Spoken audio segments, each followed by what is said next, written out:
Am I the a-hole for requesting my best friend be at the birth of my child instead of my husband? So I, 25 female, have been best friends with Eric, 25 male, since we started kindergarten. He was there throughout everything, even spied from the next table when me and my 26 male husband went on our first date, and I did the same when he started dating his wife. I was the first person he called when his wife found out she was pregnant both times, and even while she was in labor, I helped him by text. So April, when I suspected I was pregnant, he was with me when I read the results of my test, even helped me plan a cute way to tell my husband. We have been each other's rock, and I couldn't think of anyone better than him and my husband to be there while I'm in labor. But unfortunately, if things keep happening the way they do, I'll be only able to have one person in the room with me, and that person will be Eric.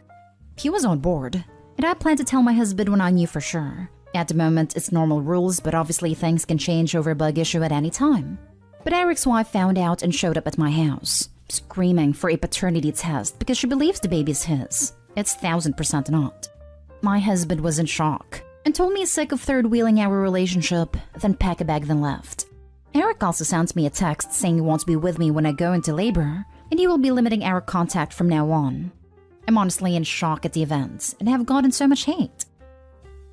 Now for the comments. You're the a-hole. Do you even love your husband? Is that his child too? I feel like your friend is the father if you'd rather want him in the room. There are definitely times when having someone other than the father of the child be in the room is okay. For example, abusive, no longer together, can't handle the sight of the process, generally squeamish, not a very good comforter, etc. Those things happen. But there's certainly a list of okay substitutes and not okay substitutes. A doula? Sure. Your mom? Go right ahead. Your platonic opposite sex best friend when you're still married? Laughing my butt off. You're the a-hole. Platonic opposite sex BFF, whose wife thinks your baby is actually an affair baby? Massive, you're the a-hole. She went nuclear for a reason. Your husband has a third person in the marriage. Eric. Eric's wife has a third person in the marriage. You. Look, I have a guy best friend and he's literally like my brother, and I tell him lots of things and he's a huge cheerleader of mine. However, I also have boundaries with him. I wouldn't be telling him I was pregnant over my own significant other first. I wouldn't be expecting him to be calling me as his wife was in labor. Like really, get your wife to the hospital, duh. You all can be close, but clearly both of your spouses feel like you have overcrossed a lot of lines. Why did you even marry your husband? Why did Eric even marry his wife? You're the a-hole.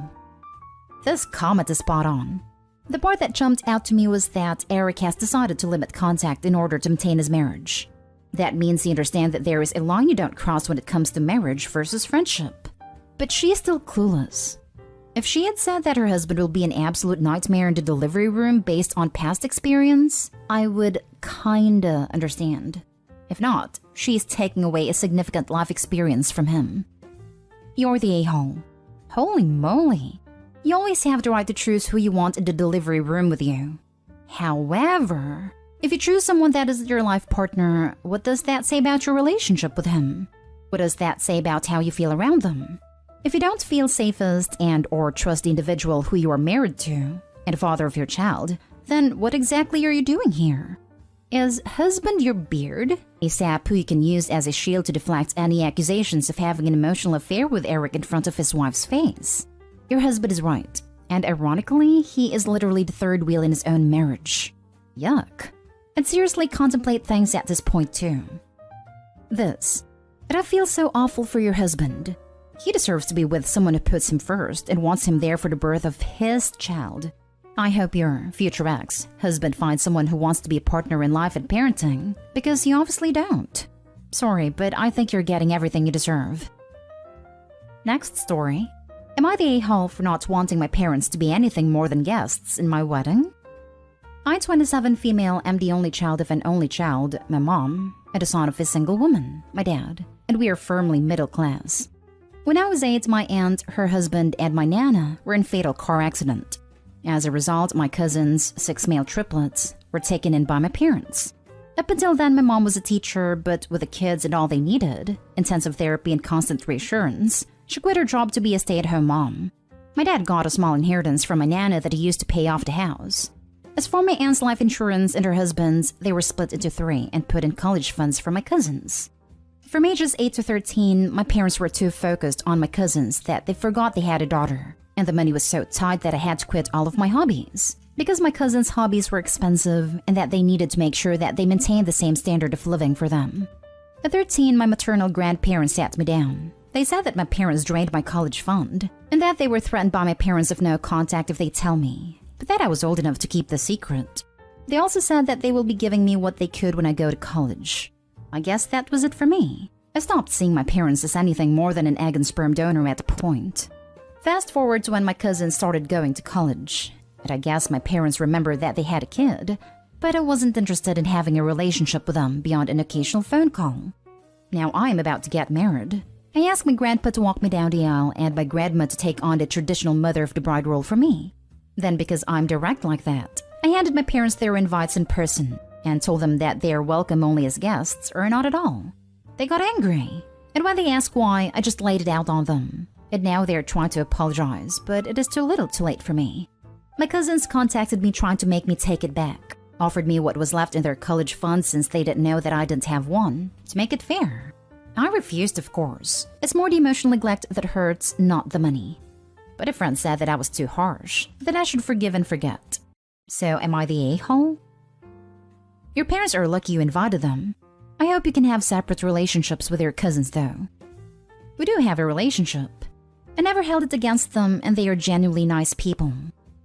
I'm so sorry. This should never have happened to you. But I'm so glad you have your grandparents. Not today, Hall, and I'm happy you're honoring them on your day. Congrats on your upcoming wedding. I hope it's a beautiful day. I do have to add, your cousins didn't know, so maybe at some point you won't be mad at them, if even you are. Thank you for the congratulations, and I don't hold it against my cousins. They were actually going to be part of the wedding, but after some discussions, they preferred not to smooth things with the parents. Not today, Hall. It was really nice of your cousins to offer to make things fair, but it's not on them. They couldn't control what happened to them or how your parents treated them. That was your parents' job. It's understandable that they prioritized your cousins at first to make sure they were all settled in and recovering, but lying to you about your college fund and using it behind your back was awful, to be honest. Ultimately, they'll have to live with it as it is your wedding and your choice. Honestly, I don't even care about the college fund. It was a lack of care, making me give up my bedroom, refusing me therapy because I didn't need it, not like your cousins. Next story is titled, Am I the a-hole for telling my sister that she has always had it easy? Me, 25 female, and my sister, 25 female, were very close when we were young, but things changed when our father passed away and our mother had to raise us alone. She, according to me, has always favored my sister over me. It wasn't blatant favoritism, she still cared for me and loved me, but my sister was allowed to go to school dances, dye her hair, wear expensive makeup, buy expensive dresses, things which I wasn't allowed to do. My sister changed, and during middle school she became the popular girl, while I was the nerd. She often ridiculed me during school and I complained to my mother about this. She comforted me but never really did anything about the situation. All of this built up resentment for my sister inside me. Every day when I went to school, I had to face her torment. However, I convinced myself that what she was doing right now didn't matter, that I would end up happier in life because I worked way harder than she did and would end up successful. I got into my dream college after school, and my mother was really happy for me. But at the same time, my sister had failed in some of her subjects and had to repeat the year, so my mom didn't want to go out for dinner to celebrate since it would upset my sister. Fast forward a couple of years, and my sister is getting married to a very rich man. I was very happy for her and attended her wedding. I had a job and was doing pretty good for myself financially, but was under a lot of stress due to high working hours. While I was talking to my sister, she said to me and her friends how sad it must be for me to have worked so hard for all those years and still be so unhappy with my life, while she was enjoying hers. She told me that I should have worked smart like her instead of working hard. I got very angry at her and told her that failing school and then deciding to drop out of college was not working smart, and that not everyone was as lucky as her to be born with a pretty face and get married to a rich guy they met on Tinder, even though she herself was a loser. After that, I left. Later, I got a call from my mom telling me that my sister started crying after what I said to her, and that it ruined my sister's special day due to my jealousy. She told me not to show my face to her before I was ready to apologize. What my mom said was definitely true. My mom's subtle favoritism towards her popularity in school, the fact that she has a husband and I'm lonely, And the fact that I have to work hard all my life and still work 12 hours a day to earn money, while she gets served everything on a silver platter while sitting at home, has made me very jealous of her. Am I the a-hole? Not the a-hole. She'll be divorced in a few years, and you'll have all the success you worked so hard for. Your happiness isn't dependent on someone else's misery, but on taking ownership of your own life and being satisfied with who you are and what you're able to accomplish. Not the a-hole. Your sister rubbing her success in your face while demeaning your hard work is horrible. And like the previous comment said, she will likely be replaced once her hubby finds the next pretty face, especially if she has the personality and entitlement you describe. Hopping on the top comment to suggest that you consider therapy. You admit that you are jealous and lonely, and you clearly have resentment towards your family due to bullying and neglect. Now is the time to live your life. Living well is the best revenge, so see if there are avenues to help you with your issues, so that all those bad moments from the past don't intrude on the life you are building for yourself now. Something to consider, OP. Part of therapy may be to go low contact or even no contact with your sister and mother. Seems like you've really struggled with identity issues due to the favoritism. As far as marriage goes, when you find the right person, chances are you will, it will have more substance than your sister's marriage. She seems very materialistic and relies too heavily on physical appearance. But at some point, her looks will fade and or her husband will stop dealing with her entitlement unless she changes. Focus on yourself. Find hobbies to distract you from the BS. As far as your employment goes, making money is great, but you have to ask yourself, is the money worth the stress? If you can say yes, great. Chances are you'll say no and you should seek new employment. Next story. Am I the a-hole for telling my mom that I can't wait to move out and leave her with my siblings? This post might run long, but there's some backstory required. So I, female 25, currently live with my parents along with my siblings, female 26 and male 23. None of us pay rent because my parents want us to save up. Both my sister and I have full-time jobs after going to university and have stable careers. My brother was spoiled since he was young and dropped out of college twice and currently works with my dad, meaning he goes to work when he feels like it, once a week and for 1 hour. Other than that, he doesn't do anything in the house and sleeps all day, and neither does my sister. Alongside my mom, I cook and clean for them since I know how to as I was the only one who moved out for college. My mom or dad don't force them to do anything, so they don't. They don't know how to cook or clean. They also have no plans to move out, whereas I do once I save enough money. I keep trying to tell my parents that they need to force my sister and brother to grow up, and that they can't be so reliant on them for basic necessities that an adult should be able to do for themselves. But my parents are adamant that it's fine. Here's where it got really bad. I was in a work meeting and I was stressed out, and my parents asked me to make dinner for my siblings. And I said I couldn't and that my siblings can easily get dinner started. She said no because my brother was sleeping at 6 p.m. and my sister was at home. I said this is getting too ridiculous and that I can't wait to move out so that my parents can deal with their adult children alone. I told them to not come whine to me when my siblings are 40 and still living at home. I feel terrible because my parents do a lot for me too, but I feel like the Cinderella of this story. And I feel taken for granted because I know how to survive as an adult. Not today, Hole. Your parents needed to hear that. Hopefully it will sink in. Besides, there's a difference between helping your parents who helped you versus leaving for two lazy adult children who haven't done anything for you. Honestly, this is ridiculous. They want you to cook for a 26-year-old and a 23-year-old? Are they toddlers? You are right that your parents are in for a hell of a time once you move out. If they had been under my grandma, she would have kicked them. Start cooking normal meals for you and your parents and kid meals for your siblings. Tiny servings of frozen chicken nuggets and chips, peanut butter and jelly sandwiches, microwave mac and cheese. And for maximum effect, get them a cheap plastic kid meal toy each. Yeah, I'm petty. Not today, home. The truth hurts. You should fast forward your plans to get out of there. Your peace of mind will thank you. Now for the last story. Am I the a-hole for asking my son on my parents' behalf to stop speaking his native language? I am originally from Egypt, but moved to Sweden after I unintentionally became pregnant while on vacation several years back.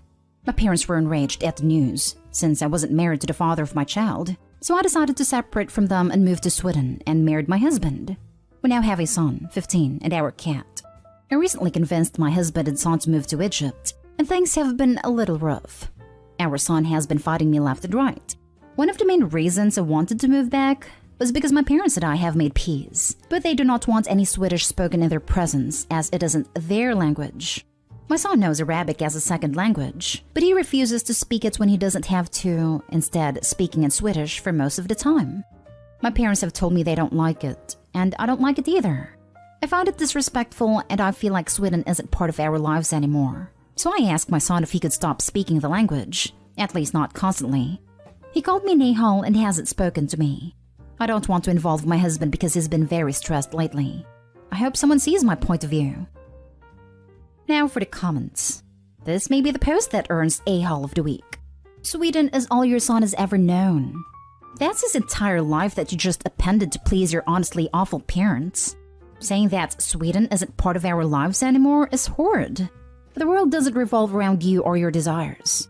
You sound like a narcissistic parent based on those comments, and your complete disregard for your son's emotional state. You're the a-hole. Exactly this. Sweden may no longer be part of your life, but it is very much of your son's life. It is all he has known until you persuaded your family to move to please your parents, who has suddenly had a change of heart and want to know you. Sweden will also be part of her life in the future. Her husband is Swedish.